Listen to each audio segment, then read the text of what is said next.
Um, Good morning, everybody. As many of you know, I obviously don't come to Chennai so often, so obviously it's great to be here.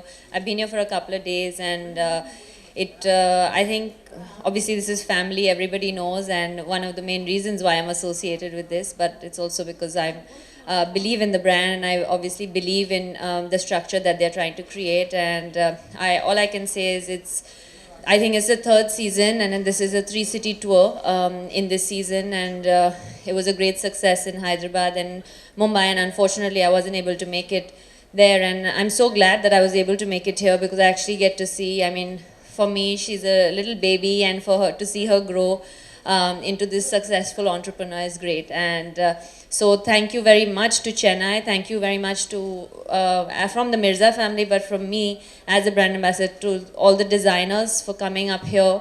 I think fashion is something that everyone loves, especially women, and we all like to look nice, and I think that's what both of them are trying to do, is to try and bring fashion to every single person in cities that probably don't see certain designers, whether it's Hyderabad or Chennai or other cities in the country, since fashion mainly, a lot of it is existing in Delhi and Mumbai, so different kinds of fashion, and it's great to have you all here, and thank you for having me as your brand ambassador, Anam and Akbar, and I wish you all the very best, and yeah, thanks Chennai, and hopefully happy shopping.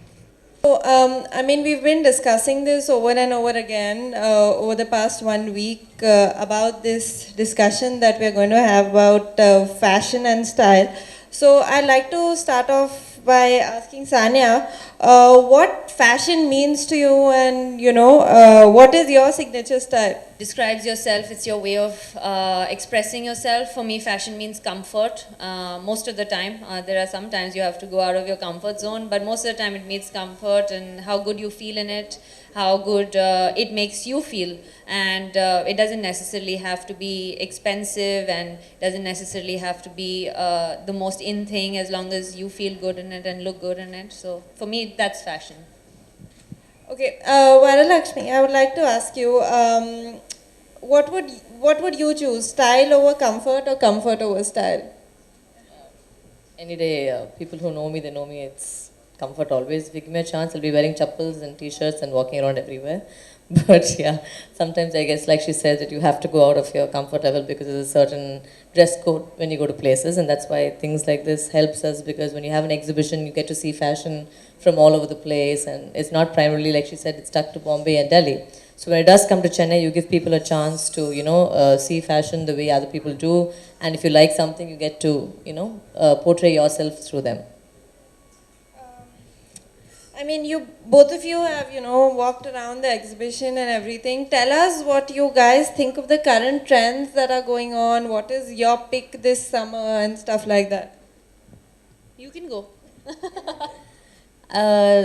Trends is something I think which keeps changing, and that just comes about in a very weird manner, because one person brings back fashion from the 80s, or suddenly a person brings back something from the 70s, and then suddenly it becomes trending. So I think that's something to do with everybody's personal outlook on it, and I think each one chooses something which they're comfortable in. It's very, very important to be comfortable in what you're wearing, because if you're uncomfortable, it shows on your face, and then you're not able to carry it off, and then you look awkward, and everything goes on, so on and so forth. So I think you should just choose what makes you comfortable in it, and sport it and wear it proud.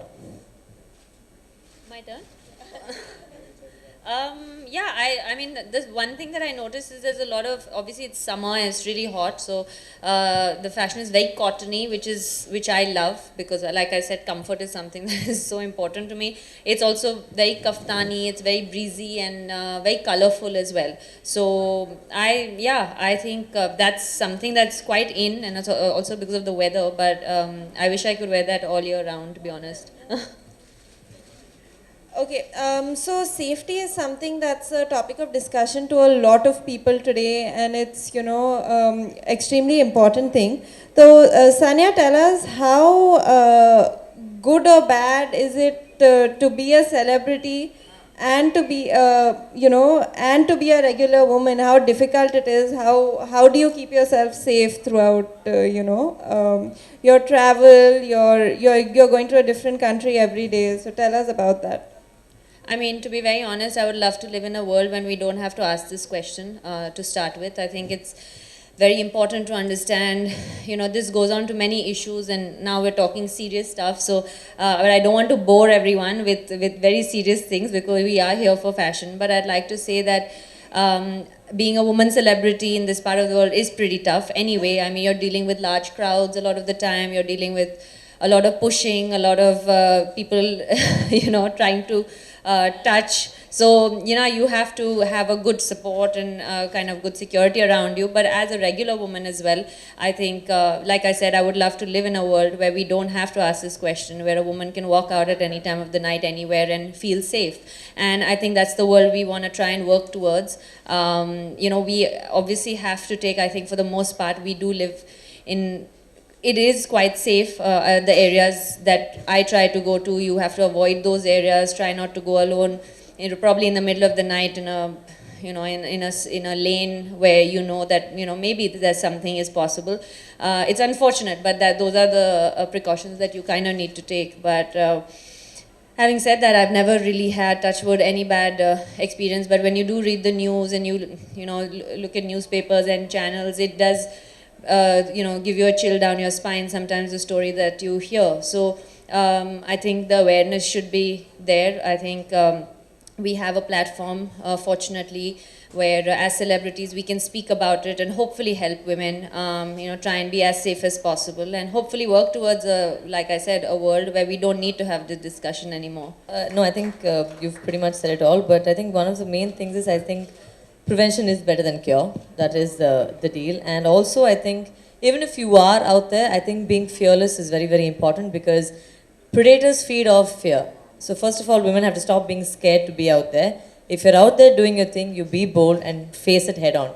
There's nothing to fear. Men are not gods, first of all. And if they are, pick up self-defense, go to classes, learn how to protect yourself, because that's very important. You can never rely on any other person. You have to rely on yourself. And like I've been saying all these days in all my campaigns, stand up for yourself. If you don't do it, the person next to you will never do it for you. You've got to stand up for yourself. Start protecting yourself. Teach your children how to protect themselves. Teach your daughters how to protect themselves. Teach your sons how to respect women. That's how we're going to change the society, because we all think it's a, it's a beautiful concept where we want to have women and, have be equals and call ourselves a very democratic country, but then I don't think we're there. And I think I've said this earlier, that in order to make it a reality, we have to start practicing it now from our generation and the next generation, because if that doesn't happen, you're never going to see a future society without the word rape. You're never going to see a society without word, abuse or child abuse or any of these horrendous words that we keep hearing, the stories we keep hearing through the news, and it just becomes yet another story. I think to stop that, please start teaching your children, your women, your neighbors, your sons, everybody to respect women, respect themselves, be proud to be a woman, and start standing up for yourself.